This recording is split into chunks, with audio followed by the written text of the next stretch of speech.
Hey guys, welcome to How to Start a Recipe Blog for Profit and for Fun, the free course. So what you're gonna do is, from my post, How to Start a Recipe Blog for Profit and Fun, you're gonna click on one of these graphics, say Bluehost. There will also be the same exact link provided for you in any emails. So just find one of the Bluehost graphics that say Get Started and click on it. You're gonna be taken to Bluehost homepage. And the first thing that you need to decide is your domain name. You're gonna click on domain. And it'll either be here or there'll be a drop down bar on the side. So we're gonna go to domains. When I first ever started blogging, I was really into vegan food at the time. Recipe and food blogging is a niche on its own, but I was just starting, so I wanted to make a very small niche, which is best for beginners because you have less competition. And it's very hard to start from the bottom and compete with those extremely high-ranking recipe blogs. You want it to be catchy and positive. Your domain name is also your brand name. My first idea was any reason to be vegan, which is like a whole sentence. And then I narrowed it down to any reason vegan. And so I typed it into this search bar here, and then you just search. So clearly anyreasonvegans.com is already taken by me, so it's not available. Now if you see down here, it gives you suggestions, anyreasonvegans.net, anyreasonvegans.org. Now, while that might seem like a simple solution if your first domain of choice is not available for .com, I do not recommend this. For one, like I said, your domain name is going to be your brand, and you want your brand to be original. So for example, let's pretend your name is Martha Stewart and you want to make a recipe blog. Well, obviously marthastewart.com is already taken. You don't want to then go ahead and buy marthastewart.net because people are going to be very confused by that, and you will always be competing with marthastewart.com. You won't have your own identity. If people have the choice, they're going to go with .com because that's what people are used to. We know what .com is. People don't know what .net is. So if it's confusing, they're going to go with the simpler option, which is .com. You want to make your domain name simple for people to search for. And people are used to typing in Martha Stewart and then it finishes it for you, .com. So that's what is going to be a common occurrence. Therefore, marthastewart.net is going to seem odd and confusing and less likely to be shown on Google because people are going to just Google Martha Stewart. They're not going to put in the extra effort to put .net to specifically find you. It's putting an obstacle that's unnecessary. Let's say your name is Kayla and you want to have your name in your domain because you want to brand yourself. So let's do Kayla's Kitchen. Sorry, Kayla's Kitchen. Okay, let's try Kayla's Cooking Tips. Kayla's Cooking Tips. Just keep trying new ideas that you really like until you find something original that suits you and it can be a .com.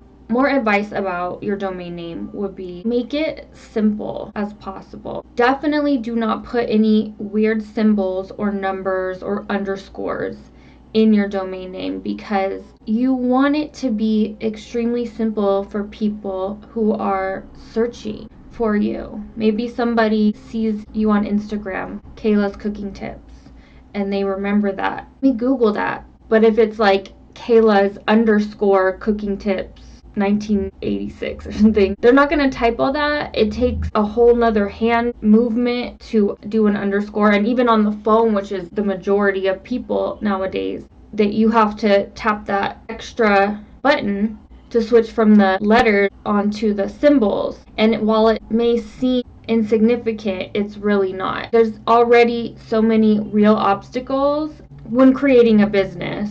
You don't need any extra little thing making it harder for you to get traffic. Every little aspect helps. So now that we have chosen a domain name, you're going to proceed.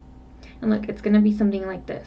$25 a year. And it's going to look something like this. The price for your domain name, $25 for a year. The next thing that you need to do after you choose your domain name is hosting. There's 3 types of hosting. There's shared hosting, VPS hosting, and dedicated hosting. Shared hosting, and of course, they differ in price. So shared hosting, I used shared hosting when I first started, and can always switch later. Shared hosting means that you are sharing your hosting platform with other websites. And in the beginning, you may not have much traffic, you don't have a lot of media or video, and maybe you have a limited budget, then maybe shared hosting is for you. It worked okay for me. It worked fine for me for the first year of blogging. And they even have 4 different options. And the differences are usually storage, bandwidth, performance. So that really means how fast your website is going to load and how smoothly. Choice Plus comes with free site backup for a year, which is important. My website crashed once, and luckily I had a backup, but it wasn't a complete backup. So I did lose some content. It wasn't much, thankfully. Privacy and protection is important. Spam. I used to get a lot of spam. I have 3 websites right now, and as you can see, the basic, you get 1 website. But if you go with Plus, Choice, or Pro, you can have unlimited. You can add domains to it. They all come with a free SSL certificate, which is really important. What I have now is VPS hosting. VPS hosting is different than shared hosting.